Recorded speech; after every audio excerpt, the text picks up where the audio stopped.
Hello, friends, and welcome back to Stories About Entitled People. The audacity to call our OP cheap after giving her son a $50K loan to buy a new house? I thought this was going to be a post about them getting annoyed you didn't consult them first, but she's just upset because she wants you to buy her kid a second gift. But before we begin, best way to support our channel is to leave comments, like, and subscribe with the turned-on bell so you don't miss the new video every single day. Here we go. 50K loan as a wedding gift. I'm 55-year-old male, retired after getting really lucky with investments. I'm not rich, but me and my wife have more than enough to live comfortably for the rest of our lives. My nephew, 24-year-old male, has been putting himself through an ordeal this year, trying to hold on to his job while also proposing and planning a wedding to his lovely girlfriend, while also planning to buy a house.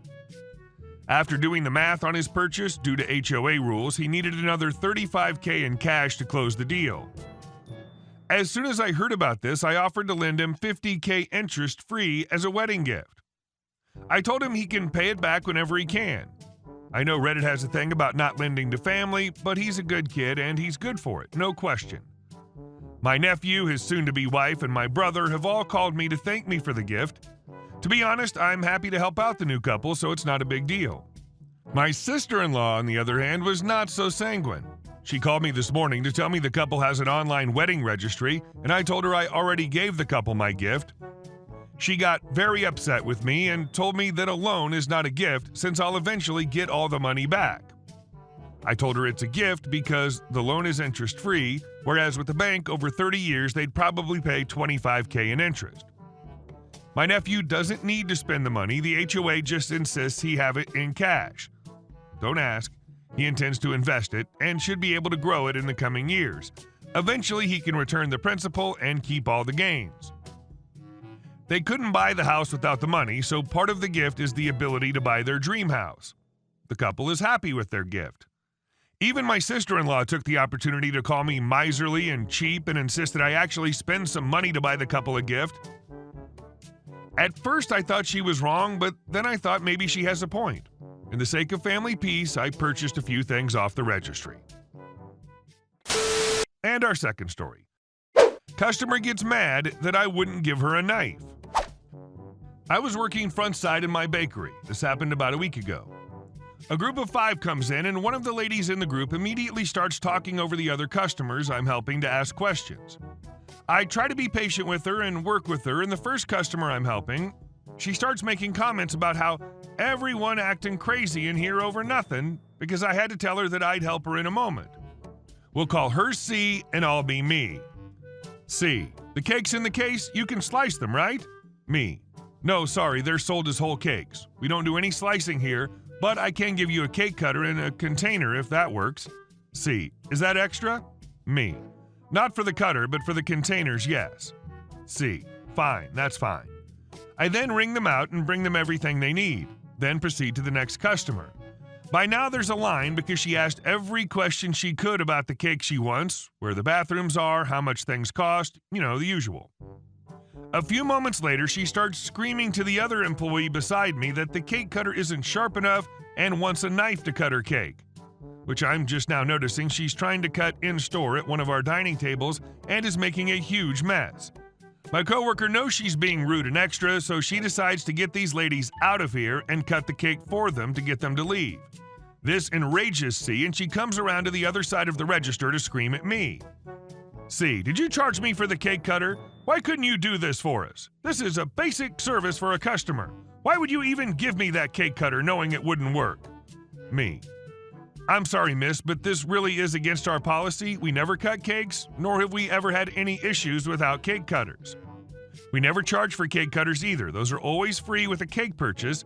This will be a one-time only event.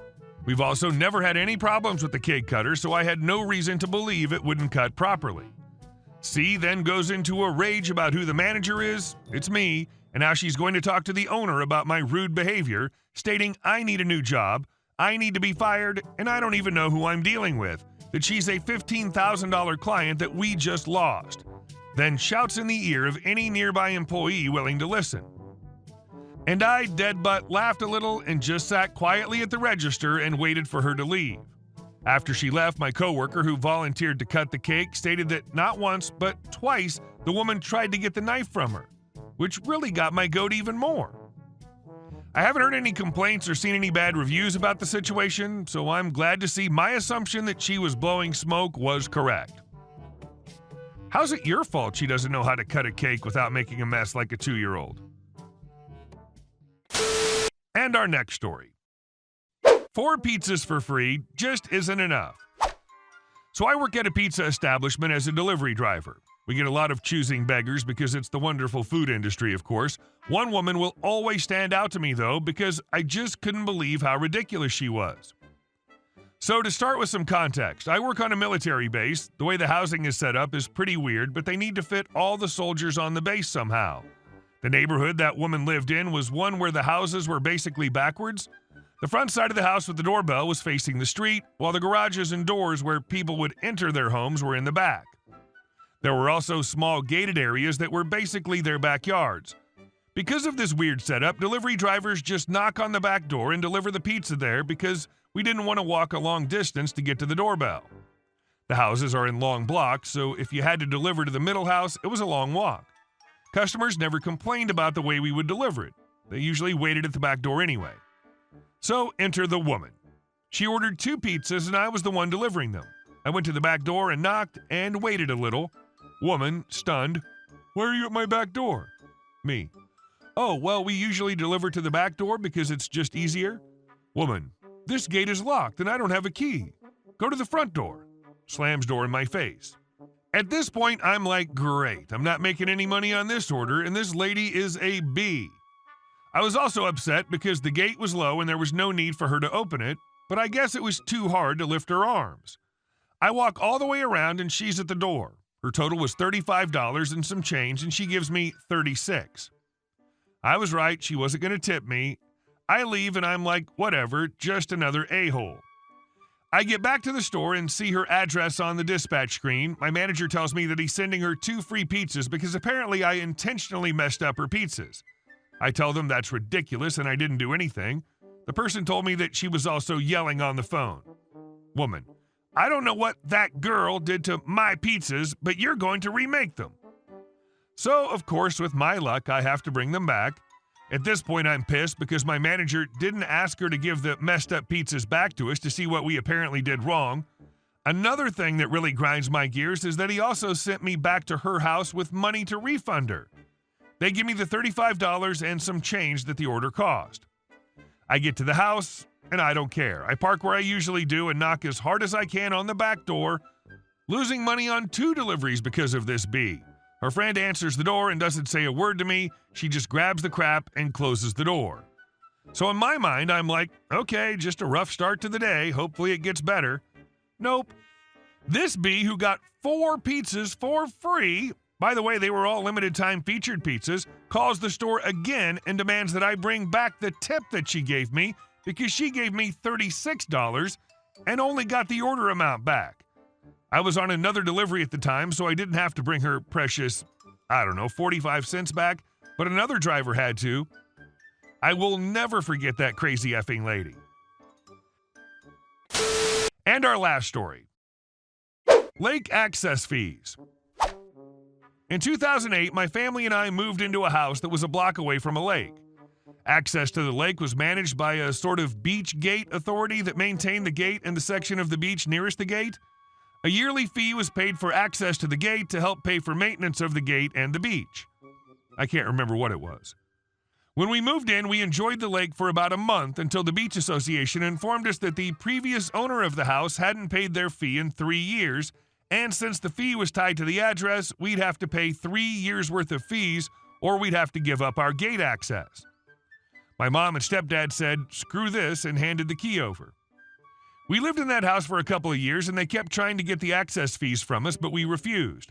The rules of the beach allowed residents to bring guests to the beach, so we would often go to the beach as guests of our neighbors or get in the car and go a half mile down the road to the public part of the beach. It wasn't as clean, but it was free. I feel sorry for the next people to live in the house after we moved. I'm sure being presented with the demands of 5 years of back pay on beach access would have been an insulting shock. Edit. I'd like to clarify the fee was applied to the address, not to any owner or renter. My stepdad talked to someone in the city about it. Nobody was any legal obligation to pay anything, nor was there any grounds for a lawsuit one way or another. They couldn't sue us to pay the fine, and we couldn't sue them to make the fine go away. It simply was, if this isn't paid, those who live at that address can't access it. Also, another reason we didn't pursue them to give us access was the lake was polluted, smelled bad in hot weather, and had an abundance of mosquitoes. I actually hated it there. Second edit. Talked to my mom about it. They were trying to get the payment from us directly, but we were renters and they wanted payment from the owner or property manager. Neither of them wanted to pay it and were under no legal obligation to pay it. I'm sure every new owner/renter was also presented with a 3-year back payment demand. Hey guys, thank you all for watching the video. I'll see you in the next one.